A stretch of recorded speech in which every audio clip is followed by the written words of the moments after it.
안녕하세요. 오늘의 뉴스를 주제별로 요약해 드리겠습니다. 첫 번째 주제는 인공지능이 대기업의 인력 구조 조정과 해고에 미치는 영향입니다. 최근 아마존을 포함한 여러 대기업들이 AI 기술을 활용하여 인력을 조정하고 있으며 아마존은 6천 명의 사무직 직원을 해고했습니다. 그러나 아마존은 AI가 해고의 주된 원인은 아니라고 밝혔습니다. 경제학자들은 AI의 노동시장에 대한 영향이 제한적이라고 분석하고 있으며 기업들이 AI를 통해 효율성을 높이려는 시도는 계속되고 있지만 해고의 주된 이유로 AI를 지목하기에는 이르다는 의견이 많습니다. 두 번째 주제는 케빈 워시의 연방준비제도 의장 지명과 그에 따른 경제적 함의입니다. 도널드 트럼프 대통령이 워시를 페드 의장으로 지명하면서 금융시장과 경제정책에 대한 논의가 활발해지고 있습니다. 워시는 과거 인플레이션에 대한 강경한 입장을 보였으나 최근에는 금리 인하를 주장하고 있습니다.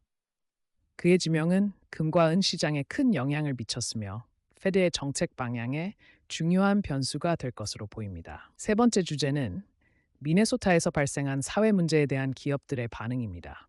알렉스 프레티의 사망 사건 이후 기업 지도자들과 직원들이 사회 문제에 대한 목소리를 내고 있습니다. 일부 기업들은 트럼프 대통령의 이민 정책을 비판하고 있지만 대기업들은 상대적으로 느리게 반응하고 있습니다. 기업들은 정치적 보복의 위험과 직원들의 의견을 고려하며 중요한 순간에 집단적으로 행동하는 것이 효과적이라고 판단하고 있습니다. 네 번째 주제는 미국 셰일 산업의 주요 합병과 국제 비즈니스 거래입니다. 데븐 에너지와 코테라 에너지는 580억 달러 규모의 합병을 발표하여 퍼미안 베이슨에서 강력한 위치를 확보했습니다.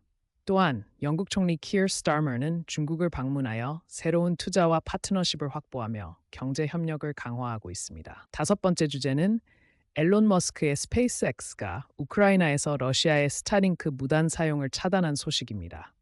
스페이스X는 우크라이나군을 지원해 왔으며 러시아군의 장치 사용을 막기 위해 노력했습니다. 우크라이나는 승인된 스타링크 단말기만 작동할 수 있도록 하는 시스템을 개발 중입니다. 여섯 번째 주제는 디즈니의 강력한 1분기 실적입니다. 주토피아2와 아바타, 불과 제와 같은 주요 박스오피스 히트작 덕분에 디즈니는 1분기에 24억 달러의 순이익을 기록했습니다. CEO 밥 아이거는 회사의 성과에 대해 만족감을 표했습니다. 마지막으로 일곱 번째 주제는 도널드 트럼프 전 대통령이 미국 달러 가치에 미치는 영향에 대한 우려입니다. 최근 그린란드 위기로 인해 달러 가치가 하락했으며 이는 트럼프 전 대통령의 복귀 이후 달러 가치가 10% 이상 하락한 상황을 악화시키고 있습니다. 이상으로 오늘의 뉴스를 주제별로 요약해드렸습니다. 감사합니다.